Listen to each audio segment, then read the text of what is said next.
जोहार नमस्कार। झारखंड समेत देश दुनिया की तमाम बड़ी खबरों में से कुछ प्रमुख खबरों पर आइए नजर डालते हैं। जोहार दर्शकों, स्वागत है आपका आज के ताज़ा समाचार बुलेटिन में। हम आपके लिए लेकर आए हैं झारखंड और देश दुनिया की 30 बड़ी खबरें। तो चलिए बिना देर किए शुरू करते हैं। सबसे पहले बात झारखंड की। रांची जिले में जमीन से जुड़े बड़े हेरफेर का खुलासा हुआ है, जहां रिकॉर्ड रूम से खतियान गायब कर आदिवासियों और अन्य मालिकों की पुश्तैनी जमीन को फर्जी तरीके से जनरल में बदल दिया जा रहा है। इस गोल्फ धंधे में मोटी रकम के बदले रिकॉर्ड में हेरफेर कर ऑनलाइन अपडेट कर दिया जाता है, जिससे हेसाक, तुपुदाना और रातू जैसे क्षेत्रों का खतियान लोगों को नहीं मिल रहा। जमीन दलालों ने ही बताया कि रिकॉर्ड रूम में खतियान फाड़ने के लिए मोटी रकम उपलब्ध कराया जाता है।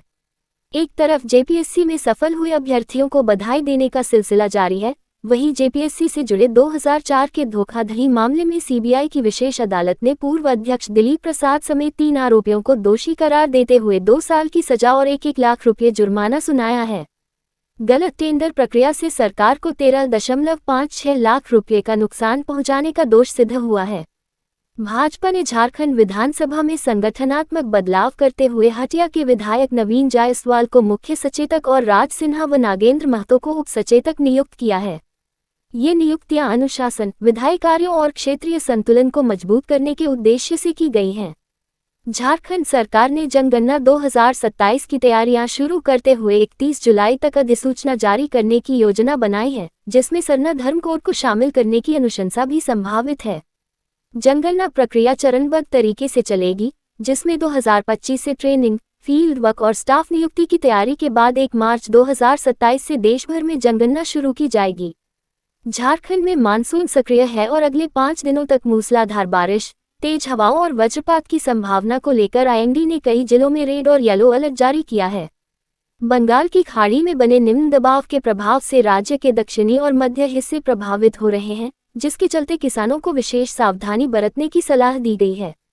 धनबाद के बागमारा स्थित समनिया में हुए चाल धसान को विधायक सरयू राय ने सुनियोजित साजिश और हत्या करार देते हुए आरोप लगाया कि लोगों को जानबूझकर जमीन में जिंदा गाड़ा गया और सबूत मिटाने के लिए हादसे वाली जगह पर ताज़ा मिट्टी डाली गई। उन्होंने अवैध कोयला खनन, वसूली और प्रशासनिक लापरवाही के खिलाफ विधानसभा में मामला उठाने और प्रधानमंत्री व गृहमंत्री से मिलकर उच्चस्तरीय जांच की मांग करने की बात कही है।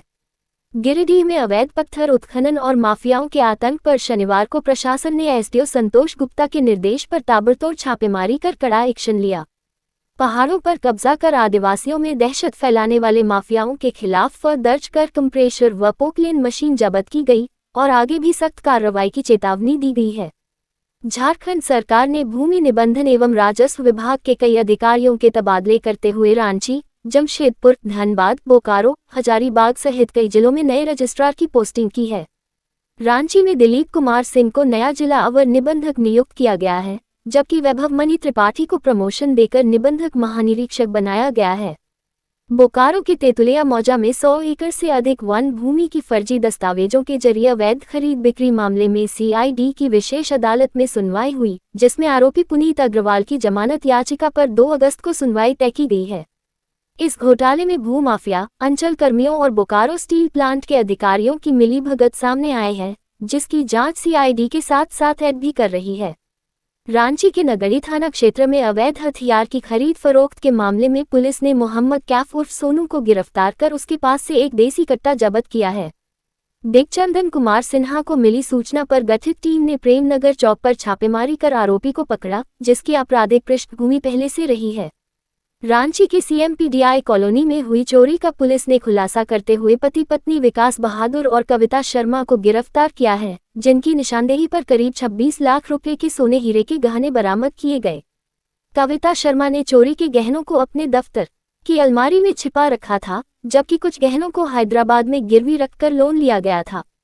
रांची के टेंडग्राम में एक युवक ने 18 वर्षीय युवती पर पेट्रोल जैसे लिक्विड से हमला कर दिया, जिससे उसका चेहरा झुलस गया। पुलिस आरोपी की तलाश में जुटी है, जबकि युवती का इलाज अस्पताल में चल रहा है और उसकी हालत खतरे से बाहर बताई जा रही है। जामताड़ा के मेहजाम थाना क्षेत्र में कई हत्याकांडों के मोस्ट वांटेड आरोपी युवराज यादव उर्फ युवराज सिंह को उसके सहयोगी मुकेश यादव के साथ पुलिस ने गिरफ्तार कर लिया, जिसके पास से हथियार और मोबाइल फोन बरामद हुए हैं। युवराज पश्चिम बंगाल में एक सीआईएसएफ जवान की हत्या मामले में भी संदिग्ध है और उसकी संलिप्तता की जांच के लिए बंगाल पुलिस से समन्वय किया जा रहा है। रांची के हिंदपीढ़ी क्षेत्र में कोतवाली डीएसपी प्रकाश सोए की टीम ने समय रहते कार्रवाई कर बड़ी आपराधिक वारदात को टालते हुए 4 बदमाशों को गिरफ्तार किया, जिनके पास से हथियार, गोलियां और मोबाइल जब्त किए गए। ये आरोपी शहर में राहगीरों को लूटने की योजना बना रहे थे और सभी का पूर्व में आपराधिक रिकॉर्ड रहा है। भ्रष्टाचार निरोधक ब्यूरो एसीबी ने साहिबगंज जिले के बरहे प्रखंड में कार्रवाई करते हुए पंचायत सचिव संतोष कुमार को प्रधानमंत्री आवास योजना के नाम पर 3,500 रुपये घूस लेते रंगेहाथ गिरफ्तार किया। शिकायत की पुष्टि के बाद एसीबी दुमका की टीम ने योजनाबद्ध तरीके से जाल बिछाकर उसे पकड़ा और पूछताछ के बाद दुमका ले गई। जामताड़ा के प्रसिद्ध श्याम मंदिर में बीती रात चोरों ने ताला तोड़कर करीब 15 से 20 लाख रुपए के जेवरात, नकदी और श्रृंगार सामग्री की चोरी कर सनसनी फैला दी। पुलिस ने एसडीपीओ विकास आनंद लगोरी के नेतृत्व में जांच शुरू कर दी है। फिंगरप्रिंट एक्सपर्ट की मदद ली जा रही है और सीसीटीवी फुटेज खंगालकर जल्द मामले के खुलासे की बात कही जा रही है। गुमला जिले के घाघरा जंगल में पुलिस और झारखंड जगुआर की संयुक्त कार्रवाई में प्रतिबंधित नक्सली संगठन जेजेएमपी के 3 नक्सली मुठभेड़ में मारे गए और उनके पास से AK-47 व 2 इंसास राइफल बरामद की गईं। किसी बड़ी वारदात की साजिश की सूचना पर शुरू हुए इस ऑपरेशन के बाद इलाके में सर्च अभियान जारी है। खरसावा के दिलाईकिला गांव में चेकडैम में नहाने गए 6 युवकों में से 4 की डूबने से मौत हो गई, जबकि 2 तैरकर बाहर निकल आए। हादसे की वजह पानी में कूदते समय कंक्रीट स्लैब से सिर टकराना माना जा रहा है, जिससे गांव में मातम पसरा हुआ है और पुलिस जांच जारी है। जमशेदपुर के साकची थाना क्षेत्र स्थित मोहन कॉम्प्लेक्स में शनिवार सुबह संपत्ति विवाद को लेकर 2 व्यापारियों के बीच विवाद हिंसक झड़प में बदल गया, जिसमें लाठी डंडे, पथराव और तलवारबाजी से इलाके में अफरा तफरी मच गई और 2 लोग घायल हो गए। पुलिस ने मौके से दोनों पक्षों को हिरासत में लिया, तलवार जब्त की और अब सीसीटीवी फुटेज के आधार पर जांच कर दोषियों पर सख्त कार्रवाई की तैयारी कर रही है। रांची में दुर्गा पूजा की तैयारियां जोरों पर हैं, जहां प्रमुख पूजा समितियां भव्य और थीम आधारित पंडाल निर्माण में जुटी हैं। इस बार बकरी बाजार में अंकोर वाट, धुरवा में वृंदावन प्रेम मंदिर, रातू रोड में वेटिकन सिटी और हरमू में काल्पनिक मंदिर के रूप में आकर्षक पंडाल बनाए जा रहे हैं।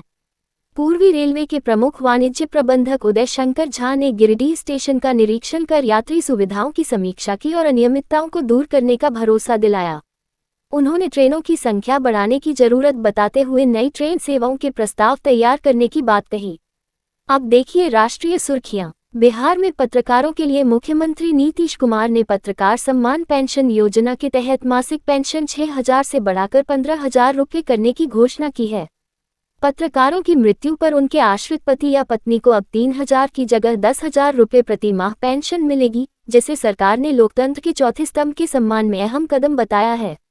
बिहार सरकार ने ट्रैफिक जाम की समस्या से निपटने के लिए राज्य के 10 प्रमुख शहरों में वैज्ञानिक सर्वे कराने का निर्णय लिया है, जिसकी जिम्मेदारी एक कंसल्टेंट एजेंसी को दी जाएगी और यह रिपोर्ट 18 महीनों में तैयार होगी। इस पहल से फ्लाईओवर, बाईपास, पार्किंग, ई-वाहनों और जंक्शन सुधार जैसे स्थायी समाधान विकसित कर ईंधन की बचत, समय की उपयोगिता और पर्यावरण संरक्षण को बढ़ावा मिलेगा। वर्ष 2024-25 में ट्रेनों में खराब खाने को लेकर यात्रियों द्वारा 6,645 शिकायतें दर्ज की गईं, जिनमें से 1,341 मामलों में खाद्य आपूर्तिकर्ताओं पर जुर्माना लगाया गया और बाकी मामलों में चेतावनी, सलाह या अन्य कार्रवाई की गई। रेल मंत्री अश्विनी वैष्णव ने राज्यसभा में बताया कि भोजन की गुणवत्ता सुधारने के लिए पारदर्शी ठेका प्रणाली, बेस किचन में सीसीटीवी, फूड सेफ्टी सुपरवाइजर और ब्रांडेड सामग्री जैसे कई उपाय अपनाए गए हैं। अमेरिकी संस्था मॉर्निंग कंसल्ट के सर्वे में प्रधानमंत्री नरेंद्र मोदी 75% रेटिंग के साथ दुनिया के सबसे लोकप्रिय लोकतांत्रिक नेता बने हैं, जबकि दक्षिण कोरिया के राष्ट्रपति 59% के साथ दूसरे स्थान पर हैं। बीजेपी ने इस उपलब्धि को पीएम मोदी के मजबूत नेतृत्व और वैश्विक सम्मान का प्रतीक बताया है। थाईलैंड और कंबोडिया के बीच सीमा विवाद एक बार फिर हिंसक रूप ले चुका है, जिसमें दोनों देशों के बीच ताज़ा गोलीबारी, हवाई हमले और नागरिकों की मौत के बाद तनाव चरम पर पहुंच गया है। 118 साल पुराने प्रिय विहार मंदिर विवाद को लेकर बढ़ते संघर्ष ने क्षेत्रीय शांति को खतरे में डाल दिया है, जिसे लेकर अंतर्राष्ट्रीय समुदाय भी चिंतित है। एआई समिट में अमेरिकी राष्ट्रपति डोनाल्ड ट्रंप ने टेक कंपनियों से भारत और चीन जैसे देशों में भर्तियां व निवेश रोकने की अपील करते हुए अमेरिका में ही नौकरियां सृजित करने पर जोर दिया। उन्होंने अमेरिका की एआई दौड़ में बढ़त बनाए रखने के लिए 3 नए कार्यकारी आदेशों पर हस्ताक्षर कर घरेलू विकास और बुनियादी ढांचे को मजबूत करने का संदेश दिया। ये थी आज की 30 बड़ी खबरें। अगर आप ऐसे ही अपडेट्स पाना चाहते हैं तो हमारे YouTube चैनल को सब्सक्राइब करें, Facebook पेज को लाइक करें और इस वीडियो को शेयर जरूर करें। फिर मिलेंगे अगले बुलेटिन में। तब तक के लिए जोहार और नमस्ते। कोशिश है, सबकी दुआएं हैं और इसी आशा उम्मीद के साथ हम लोग भी हैं कि गुरु जी ने कई जंग जीते हैं और ये भी जंग जीतेंगे, ये हमें पूरा उम्मीद है। तो कैसी लगी आपको हमारी ये खबर, ये हमें कमेंट बॉक्स में लिखकर ज़रूर से बताएं और ऐसे ही नवीनतम ताज़ा अपडेट्स, खास खबरों से रूबरू बने रहने के लिए बने रहें हमारे संग। कैमरा के पीछे से मेरा सहयोग कर रहे अजय महतो, आनंद चौहान के साथ मैं विजय दत्त पिंटू, रांची।